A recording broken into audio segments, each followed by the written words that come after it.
នៅក្នុងបណ្ដាប្រទេសអឺរ៉ុបកំពុងតែពង្រឹងនូវសមត្ថភាពការពារជាតិរបស់អ៊ុយក្រែនហើយក្នុងនោះគឺសហភាពអឺរ៉ុបបានប្រកាសអំពីផែនការផ្គត់ផ្គង់នូវគ្រាប់កាំភ្លើងធុនធំដែលយ៉ាងហោចណាស់ចំនួន2លានគ្រាប់ក្នុងមួយឆ្នាំឲ្យទៅដល់ទីក្រុងគៀវដើម្បីទប់ទល់ទៅនឹងស្ថានភាពណាមួយដែលកើតឡើងអំពីការឃ្លានពានរបស់ប្រទេសរុស្ស៊ីលោកស្រីកាចាកាឡាសធានគោលនយោបាយការបរទេសនៃសហភាពអឺរ៉ុបបានលើកឡើងកាលពីថ្ងៃទី19ខែមីនាម្សិលមិញនេះថាគំនិតរួចផ្ដើមនេះមានគោលបំណងដោះស្រាយអំពីបញ្ហាកង្វះគ្រាប់របស់កងកម្លាំងអ៊ុយក្រែនចំពីដែលមានអរិភាពខ្លាំងកំពុងតែបន្តជាមួយនឹងប្រទេសរុស្ស៊ីការបដិញ្ញាចិត្តរបស់អឺរ៉ុបគឺជាការឆ្លុះបញ្ចាំងអំពីការកើនឡើងយ៉ាងខ្លាំងលើសកម្រិតគាំទ្រពីមុនឲ្យកិច្ចខិតខំប្រឹងប្រែងអំពីអឺរ៉ុបនេះរួមមានផែនការដែលមានតម្លៃប្រមាណជាង2000លានអឺរ៉ូដើម្បីចែកចាយគ្រាប់កាំភ្លើងធុនធំ1លានគ្រាប់កាលពីឆ្នាំ2023តែសម្រាប់បានប្រហែលតែជាង224,000គ្រាប់តែប៉ុណ្ណោះគិតត្រឹមខែសីហាឆ្នាំ2023កន្លងទៅនេះហើយដើម្បីជំនះអំពីបញ្ហាប្រឈមទាំងនេះគឺសហភាពអឺរ៉ុបក៏បានចាប់ផ្ដើមច្បាប់គាំទ្រនឹងការផលិតគ្រាប់រំសេវដោយការបែងចែកថវិកាចំនួនដល់ទៅ500លានអឺរ៉ូដើម្បីបង្កើននូវសមត្ថភាពផលិតកម្មនេះបន្ទាប់អំពីមានការចំណាត់ការនេះការផលិតប្រចាំឆ្នាំបានឈានទៅដល់1លានគ្រាប់កាលពីឆ្នាំ2024ទៅថ្មីៗនេះហើយនឹងអាចកើនឡើងដល់ទៅ2លានគ្រាប់នៅក្នុងឆ្នាំ2025នេះដោយនៅក្នុងនោះគឺមានទាំងគ្រាប់ឡោងទំហំ155មីលីម៉ែត្រដែលគេយកទៅតាមស្តង់ដារ NATOនិងគ្រាប់ទំហំ152មីលីម៉ែត្រគ្រាប់ស្តង់ដារនៅក្នុងសម័យសហភាពសូវៀតការផ្លាស់ប្ដូរយុទ្ធសាស្ត្រនេះគឺស្របទៅតាមយុទ្ធសាស្ត្រសន្តិសុខឆ្នាំ2030ដ៏ទូលំទូលាយរបស់សហភាពអឺរ៉ុបដែលព្យាយាមកាត់បន្ថយលើការពឹងផ្អែកទៅលើអ្នកផ្គត់ផ្គង់ការពារជាតិមិនមែនអឺរ៉ុបដោយធានាថាយ៉ាងហោចណាស់ក៏មានកម្រិត65%នៃការទិញសម្ភារៈយោធាមកអំពីប្រទេសសហភាពអឺរ៉ុបមកពី Northwest មកពីអ៊ុយក្រែនគោលនយោបាយនេះគឺបញ្ជាក់អំពីការបដិញ្ញាចិត្តចំពោះការពឹងផ្អែកទៅលើខ្លួនឯងនៅក្នុងវិស័យការពារជាតិចំពីដែលមានកា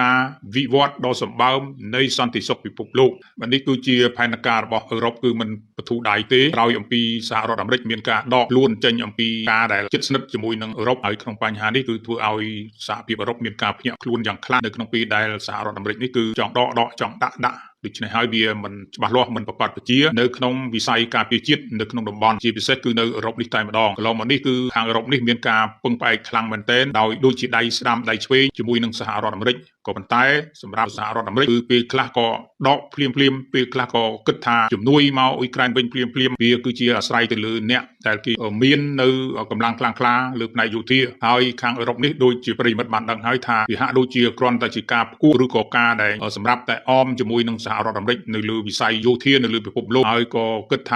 ាមានសហរដ្ឋអាមេរិកមួយជាបង្គោលសសរស្តម្ភដែលធ្វើឲ្យអឺរ៉ុបនឹងគឺមានភាពកក់ក្ដៅខ្លាំងទៅលើវិស័យយោធាទាំងសពាវុធប៉ុន្តែនៅពេលដែលលោក Donald Trump ធ្លាប់ដកខ្លួនចេញភពភ្លាមគឺធ្វើឲ្យអឺរ៉ុបនេះរងាហើយក៏មានការស្លន់ស្លោបានប្រកាសប្រមូលផ្ដុំគ្នាជាបន្ទាន់ដោយមានបារាំងក៏ដូចជាអង់គ្លេសនឹងជាអ្នកដែលផ្ដើមគំនិតហើយក៏បានប្រមូលគ្នារួបរวมដើម្បីឲ្យអឺរ៉ុបនឹងឈប់ពឹងផ្អែកទៅលើប្រទេសក្រៅពីអឺរ៉ុបនេះទាំងហើយបានជានៅក្នុងពេលថ្មីៗនេះអឺរ៉ុបនេះក៏បានរួមគ្នាដើម្បីសហការបើកនៅកិច្ចប្រជុំជាបន្ទាន់ដើម្បីប្រមូលលុយពង្រឹងទៅលើវិស័យយោធាដែលមានរហូតដល់ទៅ841,000លានដុល្លារដែលត្រៀមសម្រាប់បង្កើននៅផ្នែកសពាវុធក៏ដូចជាផ្នែកសន្តិសុខនៅក្នុងតំបន់អឺរ៉ុបហើយឥឡូវនេះថ្មីក៏មានការផ្ដល់នៅយន្តហោះចម្បាំងគឺប្រទេសបារាំងបានបញ្ជូនយន្តហោះចម្បាំងដែលមានផ្ទុកគ្រាប់បែកនុយក្លេអ៊ែរទៅការពារនៅប្រទេសអាល្លឺម៉ង់ឬព្រំដែនទៅតាមប្រទេសអាល្លឺម៉ង់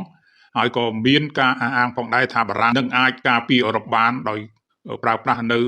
ៅគ្រាប់នុយក្លេអ៊ែរដែលមានជាង300គ្រាប់ដោយមិនគិតអំពីប្រទេសអង់គ្លេសមានជាង250គ្រាប់នោះហើយឥឡូវនេះក៏មានការប្រកាសឲ្យជំនួយទៅដល់ប្រទេសអ៊ុយក្រែនដោយគ្រាប់កំភ្លើងធំគឺដល់ទៅ2លានគ្រាប់ក្នុងមួយឆ្នាំថែមទៅទៀតហើយវាគឺជាការឲ្យដោយជាប្រចាំតែម្ដងហើយនេះគឺជាអ្វីដែលអឺរ៉ុបគិតថាវាគឺជាទស្សនវិស័យឬក៏ចក្ខុវិស័យរបស់អឺរ៉ុបសម្រាប់ឆ្នាំ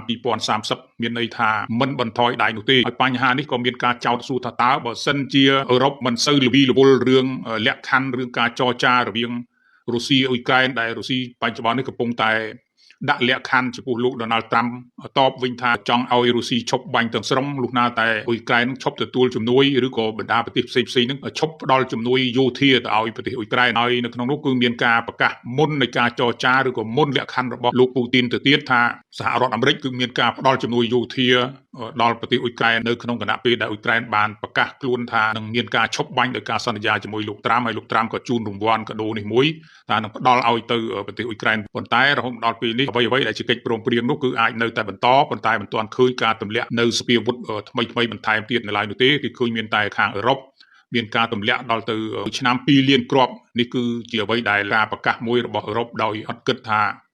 ពូទីននឹងលោកសុកចិត្តក៏ដោយមិនសុកចិត្តក៏ដោយគឺត្រូវតែធ្វើអញ្ចឹងហើយគេរងចាំមើលថាតើនៅពេលដែលធ្វើការប្រជុំជាថ្មីទៅតាមលក្ខខណ្ឌរបស់លោកពូទីននឹងតើលោកដូណាល់ត្រាំអាចធ្វើការសម្របសម្រួលជាមួយអឺរ៉ុបបានទេបើសិនជាបញ្ហានៅតែចម្រូងចម្រាសរបស់លោកពូទីនតាក់ទងទៅនឹងជំនួយយោធានេះពិតមែនហើយថានៅខាងអឺរ៉ុបនេះក៏គេបានដឹងច្បាស់ហើយថាទោះបីជាមានការចរចាក៏ដោយមិនចរចាក៏ដោយវាគឺជាផែនការយុទ្ធសាស្ត្រសម្រាប់អឺរ៉ុបគឺមិនអាចប្រឡែងដៃបានទេពីព្រោះគេដឹងថាប្រទេសរុស្ស៊ីនេះក៏មានការពង្រឹងទៅលើវិស័យយោធានឹងនៅក្នុងឆ្នាំ2030មិនដកថយនោះដែរបើទោះបីជាមានការចរចាឬក៏កលៈទេសៈនៃការវិបត្តិនៃសង្គ្រាមអ៊ុយក្រែននិងរុស្ស៊ីត្រូវបានដោះស្រាយក៏ដោយមិនដោះស្រាយក៏ដោយគឺត្រូវតែធ្វើនៅការពង្រឹងទៅលើវិស័យយោធានេះលែងឲ្យមានការផ្េសផ្ហេសឬក៏រងចាំនៅអ្វីដែលស្រេចតែ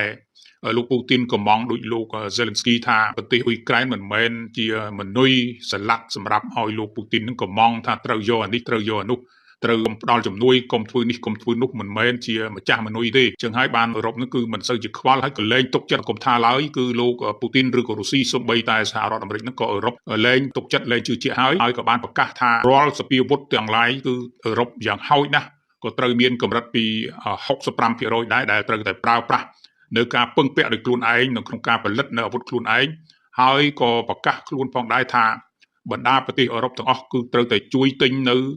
សភាវុធរបស់សមាជិកនៃប្រទេសអឺរ៉ុបរបស់ខ្លួនឯងយកទៅប្រើប្រាស់គឺឈប់ទិញអ្នកខាងក្រៅគឺចង់សម្ដៅថាឈប់ទិញឬក៏កាត់បន្ថយឲ្យបានយ៉ាងច្រើនបំផុតពីសភាវុធដែលលក់ដោយសហរដ្ឋអាមេរិកនេះគឺជាអ្វីដែលកំពុងតែធ្វើឲ្យគេមើលឃើញថា